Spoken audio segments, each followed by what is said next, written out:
Good morning everyone. Today we will talk about other dynasty. आज हम लोग अन्य राजवंश के बारे में देखेंगे।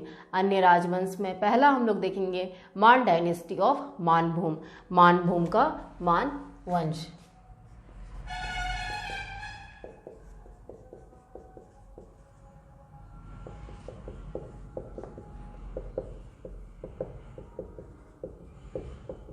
Clear.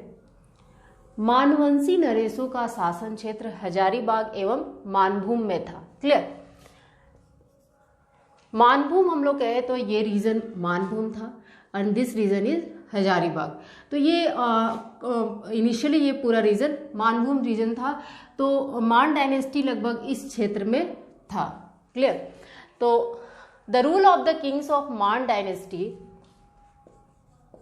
The rule of the kings of Maan dynasty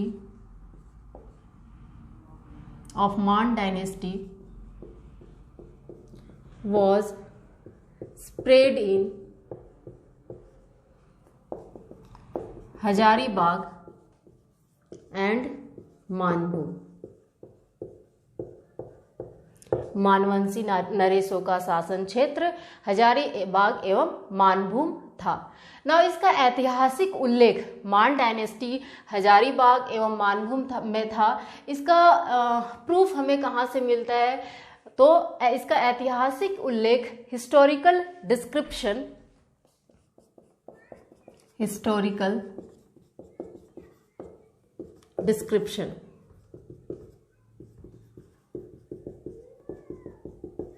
clear. ऐतिहासिक उल्लेख। तो हमें दूध पानी इंस्क्रिप्शन जो हजारीबाग में दूध पानी इंस्क्रिप्शन है, दूध पानी शिलालेख है, इसके बारे में हम लोग पहले भी बात कर चुके हैं। द मान डायनेस्टी के बारे में 8वीं सदी के दूध पानी शिलालेख जो हजारीबाग के दूध पानी नामक स्थल से प्राप्त हुआ है, उससे पता चलता है कि मान डायनेस्टी ये हजारीबाग में था। हजारीबाग में मानवंशियों का शासन था। द मान डायनेस्टी फर्स्ट जो डिस्क्रिप्शन है, जिसे ऐतिहासिक हिस्टोरिकल डिस्क्रिप्शन है, that is Dudh Pani inscription of 8th century. First is Dudh Pani inscription. Question कहाँ है ये इंस्क्रिप्शन, और इसका सेंचुरी भी हमें याद रखना है। Dudh Pani inscription of 8th century, inscription of 8th century. इस शिलालेख से हमें पता चलता है कि मान डायनेस्टी मानवंशी नरेशों का शासन क्षेत्र हजारीबाग में भी था। ये दूध पानी इंस्क्रिप्शन से। The Maan dynasty has been referred, the Maan dynasty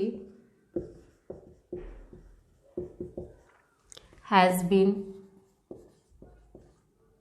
referred in the rock inscription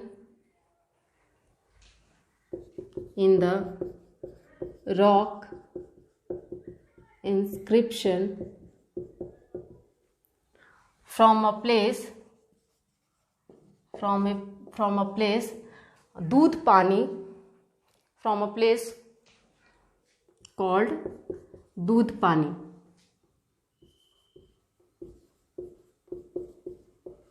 ये दूध पानी कहाँ है? तो इन हजारीबाग, जिससे कि हमें पता चलता है कि नागवंशी नरेशों का शासन क्षेत्र हजारीबाग भी था। तो हमारे लिए इंपॉर्टेंट बात है ये दूध Pani inscription of 8th century. ये दूध पानी कहाँ है? Then it is in Hazaribagh. Second, ऐतिहासिक उल्लेख हिस्टोरिकल डिस्क्रिप्शन, जिससे कि पता चलता है कि मानवंशी नरेशों का शासन क्षेत्र मानभूम में था। That is Govindpur inscription of 14th century. Govindpur inscription of 14th century.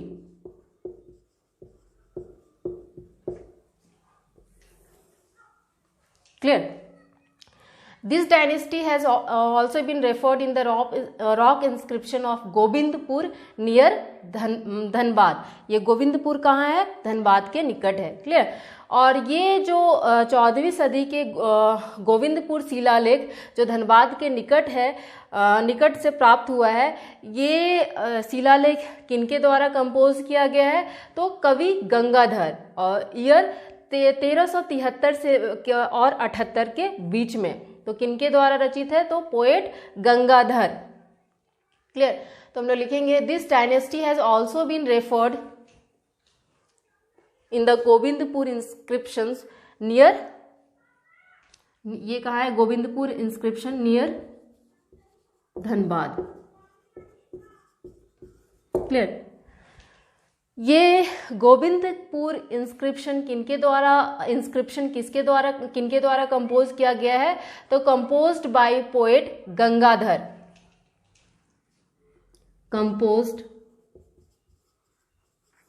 Bye poet Gangadhar.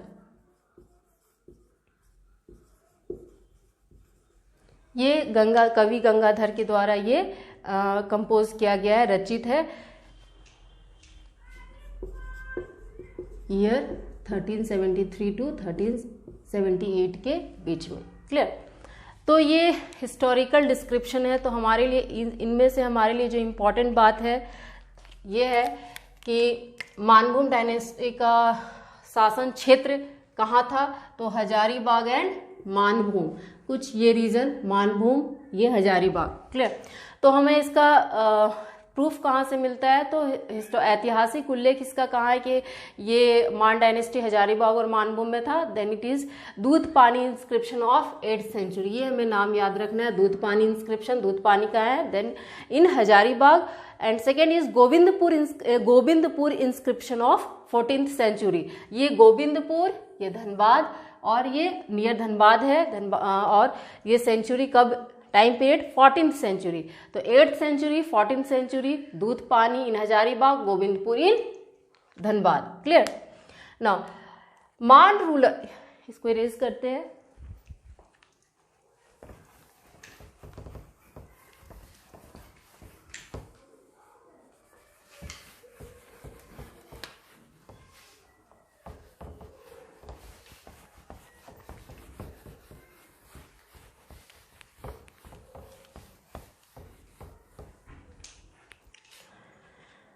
Now, Man ruler were very cruel in nature. वो बहुत क्रूएल नेचर के थे. मान शासक जो थे बहुत क्रूएल नेचर के थे. मान ruler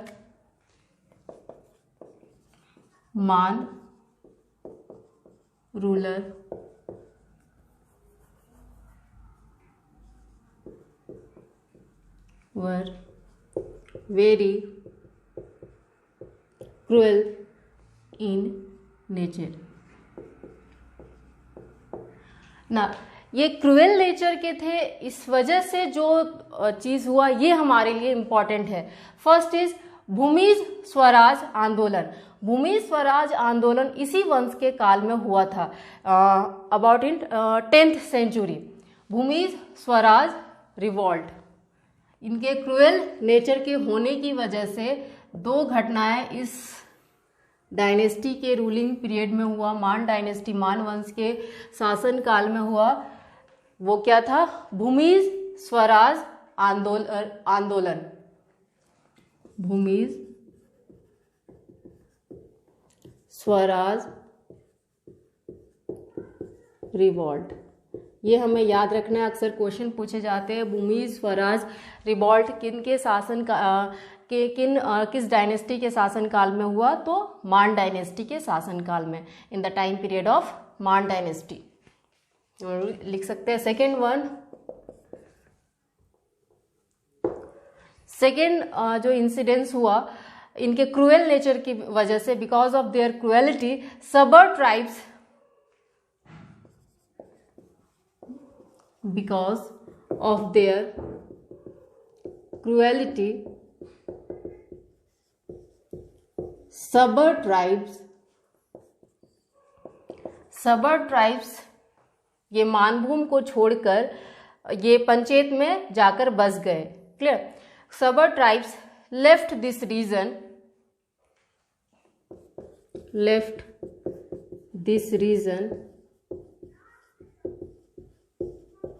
and shifted to Panchet. Panchet में जाकर बस गए। कौन tribes? Then it is Sabar tribes. इसी तरह सबर जनजाति का यह क्षेत्र छोड़ने तथा पंचेत जाकर बसने का मुख्य कारण था मान राजाओं का अत्याचार, स्पेशली महिलाओं पर अत्याचार। क्लियर। तो अक्सर क्वेश्चन पूछे जाते हैं प्रसिद्ध भूमि स्वराज आंदोलन किस राजवंश के शासनकाल में हुआ? तो मान वंश, मान डायनेस्टी में। क्लियर। तो मानभूम स्टेट जो बाद में छोटे छोटे स्टेट में टूट गए, डिसइंटीग्रेट हो गए इनटू स्मॉलर पार्ट्स, तो कौन कौन सा? झरिया, टुंडी, कतरास, नावागढ़, पंचेत, जिसमें कि Panchet was the most powerful state of the Manbhum area. ये जो मान डायनेस्टी ऑफ मानभूम है, मानभूम छोटे छोटे राज्यों में टूट गए, और जिसमें कि नावागढ़, कतरास, झरिया, टुंडी, पंचेत, और पंचेत उसमें से सबसे इंपॉर्टेंट है। Panchet was the most powerful state of the Manbhum area. ये आपका Panchet, this is Panchet state. Clear. जो कि सबर ट्राइब्स जाके शिफ्ट हो गए इस रीजन में बिकॉज ऑफ देयर मान डायनेस्टी के क्रुएलिटी की वजह से। तो हमारे लिए जो इम्पोर्टेंट है भूमि स्वराज आंदोलन और सबर ट्राइब्स शिफ्टेड टू, कहाँ शिफ्ट किए? तो पंचेत रीजन में। Clear. Now moving to next dynasty हम लोग देखते हैं Panchet state. Initially Panchet state भी मान डायनेस्टी में आता था। क्लियर। वो छोटे छोटे राज्य में फिर टूटे।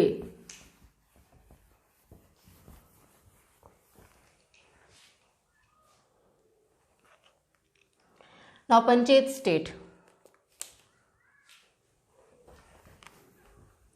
पंचेत राज्य।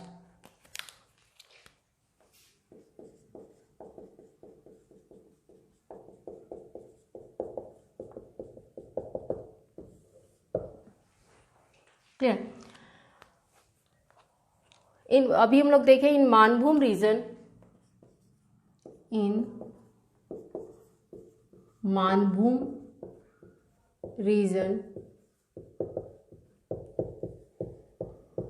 पंचेत, ये मानभूम स्टेट ही छोटे छोटे पार्ट में जब टूटा तो एक पंचेत स्टेट बना। In Manbhum region Panchet state was most powerful state,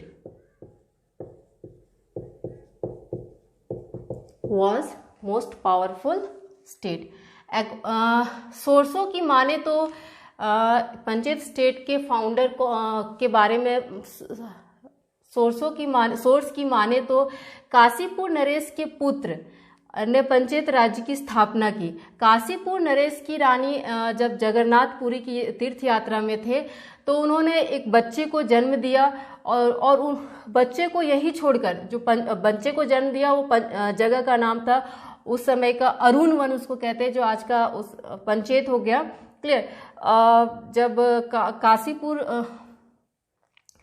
जब वो जगन्नाथपुरी की यात्रा में थे तो उन्होंने पंचेत में एक बच्चे को जन्म दिया, ऐसा माना जाता है। क्लियर। और बच्चे को यहीं छोड़कर वे ठाकुर द्वार की ओर बढ़ गए, जगन्नाथपुरी की ओर बढ़ गए, और यही बच्चा बड़ा होकर इस राज्य का संस्थापक बना, ऐसा सोर्स का मानना है। क्लियर। तो according to the sources it was established by, according to the sources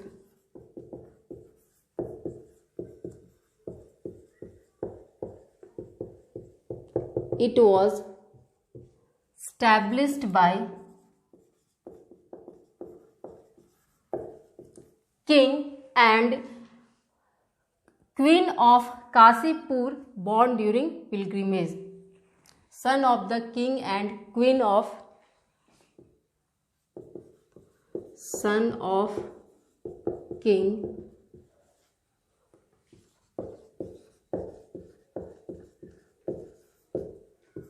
Kashipur Naresh, Kashipur king during pilgrimage, तीर्थ यात्रा में जब थे तो उन्होंने इस एक बच्चे को जन्म दिया और उसको पंचेत में ही छोड़कर वो जगन्नाथपुरी की यात्रा में चले गए। वही बच्चा बड़ा होकर पंचेत राज्य की स्थापना करता है।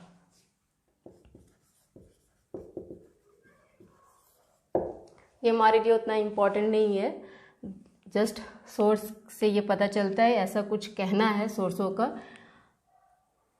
काशीपुर बॉर्न, जब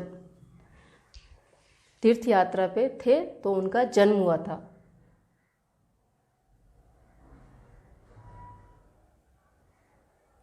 clear.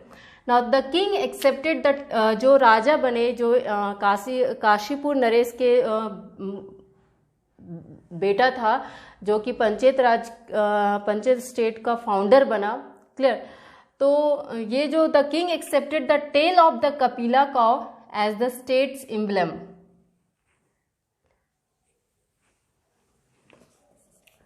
the king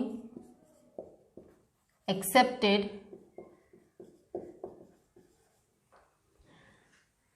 the tail of the Kapila cow, the tail of the Kapila cow as the state emblem. Clear. Kapila गाय द्वारा कहा जाता है कि कपिला गाय द्वारा पालित होने के कारण राजा ने कपिला गाय की पूंछ को राज्य चिन्ह बनाया। क्लियर। ये tale of the Kapila cow, tale of the Kapila cow, this is important हमारे लिए। पंचेत स्टेट में सबसे मोस्ट इम्पॉर्टेंट बात जो है, कपिला काउ राज्य चिन्ह था।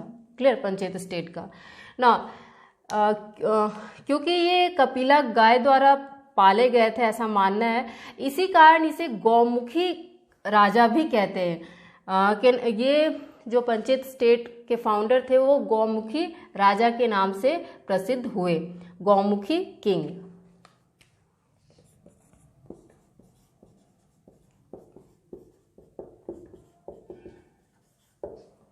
तो इस पंचेत स्टेट में जो हमारे लिए इम्पोर्टेंट बात है, स्टेट राज्य चिन्ह क्या था, tale of the Kapila cow, Panchet state का, एंड राजा को गौमुखी राजा कहा जाता था। क्लियर। क्योंकि सोर्सों की माने तो कपिला गाय द्वारा ये पाले गए, इस वजह से ये कपिल गाय की पूंछ को राज्य चिन्ह बनाया और इसी वजह से इनको गौमुखी राजा भी कहते हैं। Clear. This is all about Panchet